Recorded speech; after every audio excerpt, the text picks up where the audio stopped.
바람 잘 날 없는 암호화폐 시장, 하루 만에 또 여러가지 사건들이 발생을 했었습니다. 해당 사건들 하나둘씩 살펴보기 전에 미국 증시 상황 먼저 보도록 하겠는데요. 달러가 약세를 보이고 있는 가운데 전반적으로 상승세지만은 그 상승세가 크지 않습니다. 거의 혼조세 정도라고 볼 수가 있는 상황 속에서 비트코인은 한때 26,500달러 선까지 쭉 밀렸었다가 지금 27,000달러까지 반등을 하고 있는 상황인데요.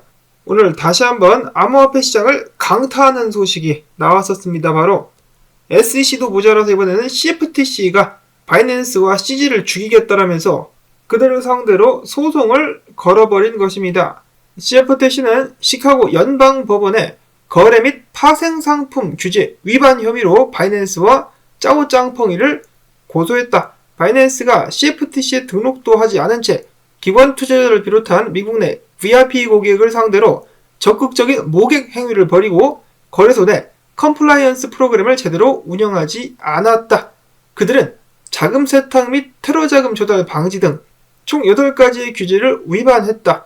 또 그렇기 때문에 바이낸스에 대한 벌금 부과 외에 거래 금지 및 등록 금지 조치, 소송 비용 부담, 불법 활동을 통한 수익금, 전액 반환 등의 조치도 늘려달라라면서 법원에 요청을 했다라고 합니다. 해당 소식이 나오자 바이낸스의 CEO 같은 경우는 자신의 트위터에 숫자 4를 게시했습니다. 그는 보통으로다가 퍼드나 가짜 뉴스가 나올 때마다 이를 무시하라는 의미로서 숫자 4를 보통 활용하곤 했었는데요. 이런 정보 역시 퍼드다라고 이야기를 하려고 하는 것 같은데 이번에는 상품 선물 거래소에서 소송을 걸었기 때문에 가볍게 여길 일만은 아닌 것 같기도 합니다. 자, 근데 한 가지 흥미로운 점은 CFTC의 소송장을 봤을 때 과거에는 비트코인만 상품이다라고 이야기를 했었는데 비트코인, 이더리움, 라이트코인은 상품에 해당한다라고 명시를 했었다라고 하네요. 자, 우연찮게도 미국의 월가의 기관들인 찰스 슈왑과 시타델 등등이 거래소를 출시하는데 거기서 상장하게 되는 코인들의 이름을 나열을 해놨죠. 최근 있었던 나스닥 소식도 그렇고 월가 쪽과는 샤바샤바를 하고 있는 미국 정부 기관들 작업증명 암호화폐다 라고 이야기를 할 수는 있겠으나 그것만으로는 설명이 부족하지 않나. 저런 상황 속에서 CFTC 위원장은 이번 바이낸스로의 소송 같은 경우는 암호화폐 업계에 대한 경고다. 이번 조치를 통해서 우리는 암호화폐 업계에 말하기를 규정을 빠져나가려는 그 어떤 시도도 용납하지 않을 것이며 반드시 추적해서 처벌해버리겠다. 그리고 바이낸스 같은 경우는 짜오짱평 CEO 등 피고들이 주고받은 이메일과 채팅 내역을 확보를 해서 확인을 해봤는데 바이낸스가 지금까지 밝혀온 컴플라이언스 규제 준수 노력이 전부 다 구라였음을 밝혀냈다. 그리고 또한 바이낸스가 범법 행위를 하고 증거를 인멸하려고 했었다라는 정황도 포착해냈다라고 이야기를 했습니다. 많은 분들이 기억을 하실 것 같은데요. FTX 샘 뱅크만 사태 이후로 계속해서 미국 같은 경우는 바이낸스를 집요하게 공격을 해왔었습니다. 자, 근데 바이낸스가 버티고 잘 버티자 이제는 대놓고 소송까지 걸고 있는 상황인데요. 이에 대해서 바이낸스 측은 당황스럽다, 그리고 매우 실망스럽다라고 밝혔습니다. 특히나 우리는 CFTC와 그동안의 협력을 유지해 왔었는데 이게 무슨 마른 하늘의 날벼락인지 모르겠다. 예상할 수가 없었던 조치다라고 이야기를 한 것인데요. 당연히 바이낸스도 깨끗하기만 하는 회사는 아니겠죠. 그럼에도 불구하고 미국 정부들의 최근 움직임 같은 경우는 범법을 하는 회사들을 잡기보다는 특정 산업을 자신의 맘대로 휘두르기 위해서 밑밥을 깔고 있다는 느낌이 강하게 듭니다. 자, 과연 바이낸스는 해당 위기를 어떻게 빠져나갈 수 있을 것인가? 여기에 대해서 의견들이 갈리는데요. 이런 식으로 난리를 쳐봤자 벌금 좀 내고 말겠지라고 이야기하는 사람들이 있는가 하면은 그 반면에 CFTC가 확보한 증거들이 있기 때문에 바이낸스에 대해서 크게 타격을 줄 수 있다. 특히 바이낸스 US 같은 경우는 최근에 보이저 디지털 자산 인수를 두고 미국의 SEC와 법무부 등과 신경전을 벌이기도 했었는데 이번 소송을 통해서 바이낸스 US를 완전히 미국 내에서 없애버릴 수도 있다라는 의견들이 나오고 있습니다. 정말 집요하고도 끈질기게 바이낸스를 물고 늘어지고 있는 미국 정부. 이런 상황에 대해서 바이낸스의 CEO 짜오짱펑은 다음과 같은 트윗을 올렸는데요. 하나의 문이 닫히면 다른 문이 열린다. 한마디로 미국 문이 닫히게 되면서 그와 동시에 중국의 시장이 개방되면서 중국 쪽 규제 완화 움직임에 기대를 걸고 있다라고 이야기를 하기도 했었습니다. 정말 올해 3월달밖에 되지 않았는데 벌써부터 여러가지 일들이 터지면서 사람들의 골치를 썩게 하고 있습니다. 올해 말까지 어떤 일들이 지속적으로 발생할 것인가 기대가 된다라기보다는 좀 불안한 마음도 들고, 근데 또 불안하면은 그 안에 기회가 찾아오기도 하니까 정신을 바짝 차리고 한번 지켜봐야 될 것 같습니다. 자, 그리고 오늘 나왔었던 또 다른 소식, 비트코인 가격을 떨어뜨렸었던 또 다른 징크스다 라면서 많은 사람들이 혀를 내둘렀었는데요.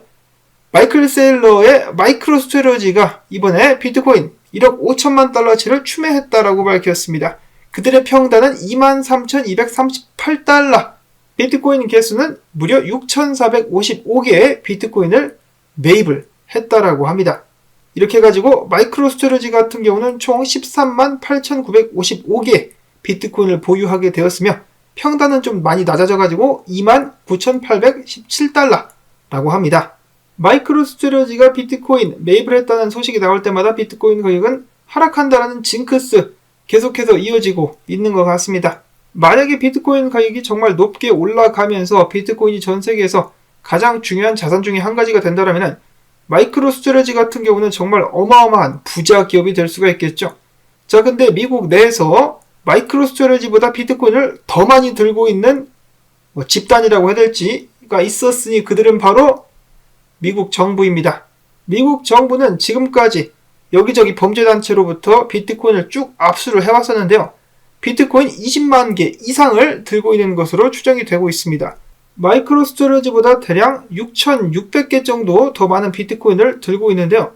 어마어마한 숫자입니다. 총 비트코인 공급량의 1.06%를 차지하는 그런 수치라고 하는데요. 사토시 나카모토와 바이낸스에 이어서 3위를 달리고 있는 미국 정부의 비트코인 지갑. 자, 이쯤 되면은 만약에 미국 정부가 완전한 바보가 아니라면은 비트코인을 없애기보다는 자신들의 이익을 위해서 이용하게 되지 않을까라고 생각을 해볼 수가 있겠습니다.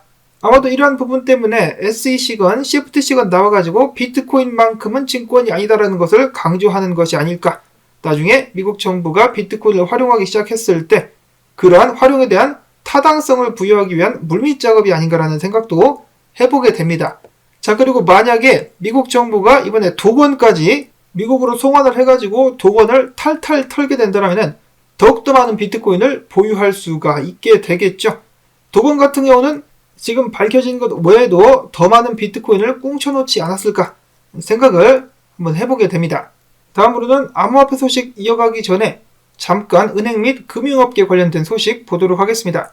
최근에 미국 정부 그리고 유럽 중앙은행 같은 경우도 인사들이 차례차례 나와가지고 은행 시스템은 안전하다라고 개돼지들을 속이기 위해서 밑밥을 치고 있는 가운데 유럽 은행 감독청의 청장 같은 경우는 앞선 양아치들과는 반대로 정직한 발언을 했습니다. 최근 뱅크런과 재무제표상 미실현 손실에 대해서 언급을 하며 그는 은행권 감염, 확산을 막기 위해 시행된 조치에도 불구하고 현재 은행 부분은 매우 취약한 상태다. 금융 시스템 리스크가 여전히 매우 높다. 격동의 시기가 계속될 것이라고 경고를 한 것입니다. 은행 관련된 위기는 끝나지 않았다. 라는 것을 기억을 해야 될 것 같고요. 자, 그 다음으로는 암호화폐 투자 펀드인 코인시어스가 운용 수수료가 면제되는 암호화폐 ETP 2종을 독일 제트라 증권 거래소에서 출시한다라고 밝혔으며 또한 코인시어스가 제공한 데이터에 따르면 지난주 디지털 자산 펀드에 많은 돈이 몰려 들어왔다라고 합니다. 1억 6천만 달러. 그 전까지는 돈이 빠져나가고 있었는데 이번에 들어오기 시작했다라는 것이죠. 비트코인 펀드에는 1억 2,050만 달러. 이더리움 펀드 같은 경우는 돈이 좀 빠져나갔는데 520만 달러가 빠져나갔으며 솔라나, XRP 등등에는 480만 달러, 120만 달러 등등이 유입이 됐다라고 합니다. 유입된 자금 중에는 비트코인의 추가적인 하락을 예상하면서 숏 비트코인 펀드에도 3,080만 달러가 유입이 되기도 했었습니다. 이어서는 비트코인 분석 보도록 하겠습니다. 비트코인 오늘 한때 또 한번 흘렀었는데 단단한 지지선 26,500달러가 버텨 주었습니다. 한 번, 두 번, 세 번 때렸는데 계속 때리면 약해질 수밖에 없겠죠. 그렇기 때문에 다시 때리지 않고 위에서 버텨줄 수 있기를 봐야 될 것 같은데요. 만약에 해당 자리가 무너진다. 25,200달러까지 간다라는 의견이 있었고 그것보다 더 내려가가지고 다음 확실한 지지선인 24,695달러까지 밀리게 될 수도 있다라는 의견이 있기도 했었습니다. 블런츠 분석가 같은 경우는 어제 분석을 통해서 이렇게 이야기를 했는데요. 이번 주 중에 26,000달러까지 떨어지지 않겠느냐, 26,000달러에서 지지를 받든 떨어지든 테스트가 한번 이루어지지 않겠느냐라고 이야기를 했었는데, 일단 26,500에서 반등을 비트코인이 해주고 있습니다. 매크로 CRG 분석가 같은 경우는 현재 상황에 대해서 이야기해주기를 반등하고 있지, 만약에 비트코인이 27,249달러 위까지 올라온다, 그러면 나는 롱을 칠 거다라고 이야기를 했습니다. 여기까지 올라오지 않는다라면 롱을 치지 않을 건데, 올라오면 롱을 쳐볼 가치가 있다. 제니라는 분석가 같은 경우도 지금 비트코인 모습이 나쁘지 않다, 24,270달러가 깨지지 않는 한 계속해서 상승할 수 있을 것이라고 긍정적으로 시장 상황을 내다보고 있었습니다. 저번 주와 마찬가지로 시장의 충격을 분명히 준 소식들이 나왔음에도 불구하고 여전히 잘 버텨주고 있는 비트코인, 이대로 강력한 모습 유지될 수 있기를 바라봅니다. 그 외에는 기타 소식들 잠깐 몇 가지 보도록 하겠는데요. 한국에 권도용이 있다면 캐나다에는 아이든 플러터스키가 있다. 한때 암호화폐 투자의 귀재로 주목을 받았었던 아이든 플러터스키, 그는 투자자들로부터 돈을 끌어모은 뒤 튀었다가 토꼈었다가 괴한들에게 납치돼가지고 폭행과 고문을 당했다라고 합니다. 딱 봐도 괴한들은 투자자들이 아니었을까라는 생각이 드는데요. 그래도 착한 투자자들입니다. 착한 괴한들, 몸값을 지불하자 순순히 풀어주었다라고 하는데요. 사람들에게 사기를 쳐가지고 그 돈으로 흥청망청 생활을 했었던 이 사기꾼 녀석, 이제는 법의 심판을 받기를 바라봅니다. 한편 권도영 씨 업데이트도 있었는데요.